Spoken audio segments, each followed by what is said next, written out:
Bismillahirrahmanirrahim. An Abi Hurairah radhiyallahu an anna Rasulullah sallallahu alaihi wasallam qala Bainama rajulun yamshi fit tariq ishtadda alaihi al-atshu fawajada bi'ran fanazala biha fashariba thumma kharaja fa idza kalbun yalhath wa huwa ya'kulu thara minal atas.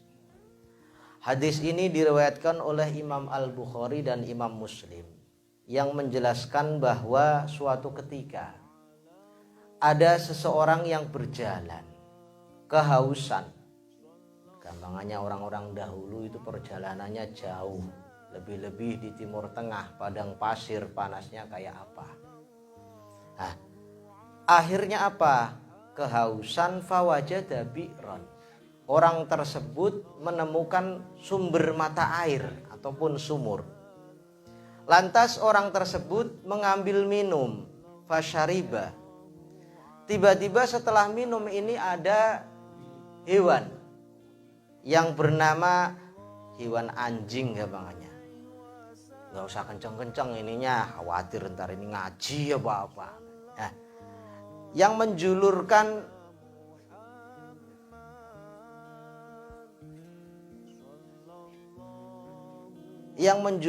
lidahnya karena kehausan.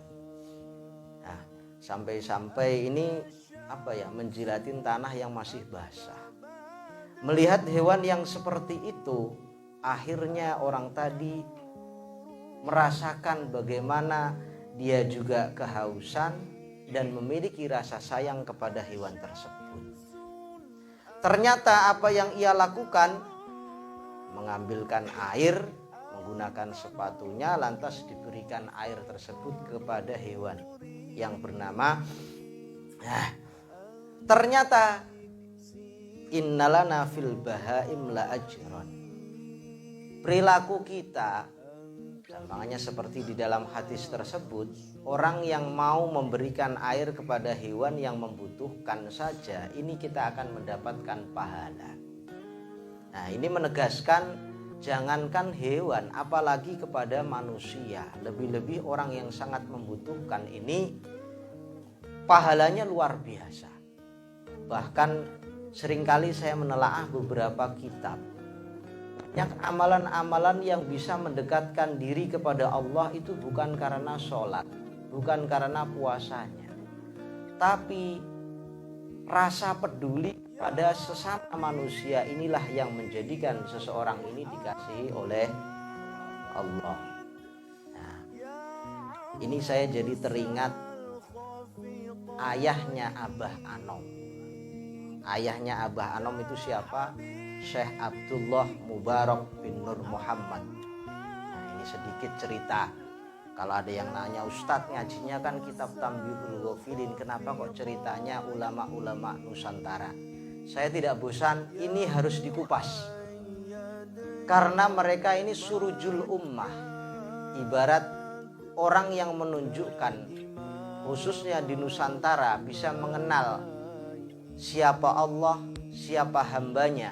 Jadi kita bisa mengenal ulama-ulama ini. Ketika kita baca kisahnya, ketika kita baca tarikhnya, ini pahalanya luar biasa. Maka penting bagi kita di acara khataman Al-Quran seperti ini, pentingnya membaca biografi seseorang tidak lain adalah agar kita mendapatkan banyak keberkahan dari orang tersebut. Nah, Abah Sepuh atau yang lebih dikenal Syekh Abdullah Mubarak, bapaknya Abah Anom, ini memiliki beberapa guru yang luar biasa.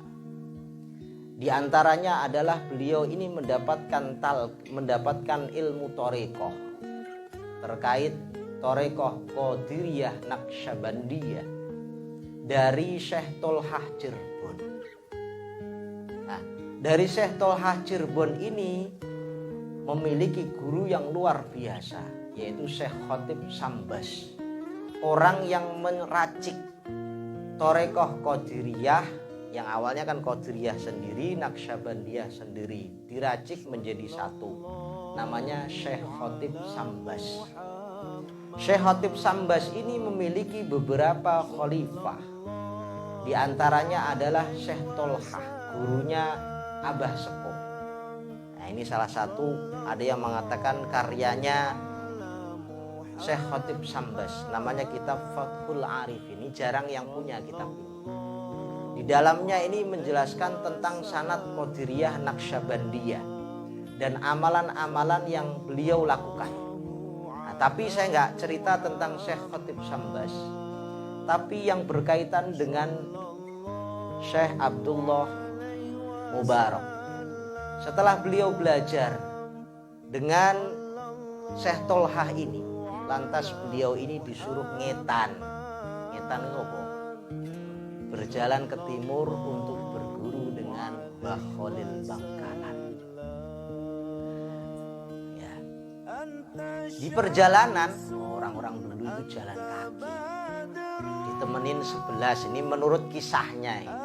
Karena saya nggak menangi langsung, menurut kisahnya Syekh Abdullah Mubarak ini ditemani murid-muridnya Syekh Tolhah, kurang lebih 11 orang. Jadi 12 orang berangkat menuju ke Madura bertemu Mbah Khalil Bangkalan.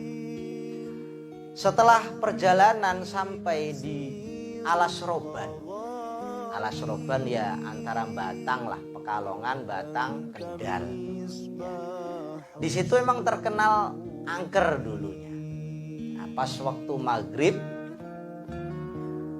lantas ke masjid, di situ sudah ada yang siap menjadi imam.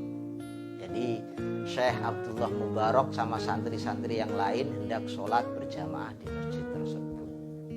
Yang bikin masalah, gampangnya bikin masalah, bikin dagdikduk dan tes keilmuan. Imamnya ini membaca niat itu aneh. Apa niatnya? Usolli fardu maghrib. Pite ireng, pite putih, wedhus gembel, mendo kebu, padha mlebu kabeh marang kandangi. Baru Allahu Akbar. Mendengar kayak seperti ini, santri yang 11 yang nemenin Syekh Abdullah Mubarak tadi langsung kabur pada pulang. Sholat jelas. Kalau Syekh Abdullah Mubarak paham betul, wong itu kan cuma niat. Itu baru niat. Niat itu dilafalkan ya boleh, nggak dilafalkan boleh. Baru setelah mengucapkan Allahu Akbar, di sini tidak boleh ada bahasa selain bahasa Arab. Bahasa Indonesia ora oleh, bahasa Jawa ora oleh, bahasa Sunda ora oleh. Nah, dari sini loh setelah sholat imamnya tadi, bener gue, kamu akan menjadi orang yang berhasil. Nah, kadangkala ujian untuk mendapatkan ilmu itu di tengah jalan itu banyak rintangan. Melihat kejadian seperti itu yang namanya Syekh Abdullah Mubarak, karena beliau ini pakar fikih juga, ngerti ilmune, tidak hanya menggunakan rasio semata tapi mengerti bagaimana juntrung ilmu fikihnya. Akhirnya imam tadi mendoakan kamu akan berhasil melanjutkan perjalanan ke Madura sendiri. Nah, di sana setelah itu bertemu dengan Mbah Khalil Bangkalan. Pendek cerita, beliau ini diijazahi sholawat Bani Hashim. Apa sholawate? Kalau di kitab Dalail bab wirid hari Kamis, ini kitab Dalail namanya. Kalau mau ngamalin ini, kalau di Kudus puasa 3 tahun. Bagi yang mau. Nah, bunyi sholawatnya adalah Allahumma sholli ala nabiyil hashimi Muhammadin wa ala alihi wa sallim taslima. Allahumma sholli ala nabiyil hashimi Muhammadin wa ala alihi wasallim taslima.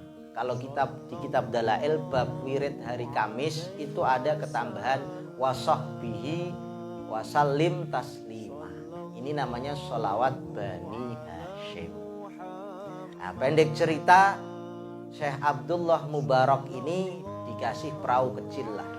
Terus pokoknya Bali kan. Bingung gimana caranya, nggak ada apa namanya kalau perahu. Nah, nggak ada itunya gimana. Dia ingat gurunya Mbah Khalil Bangkalan, baru dibaca Allahumma itu bisa jalan dengan sendirinya. Akhirnya di perjalanan itu baca sholawat tersebut. Tahu-tahu sudah sampai Cirebon kembali.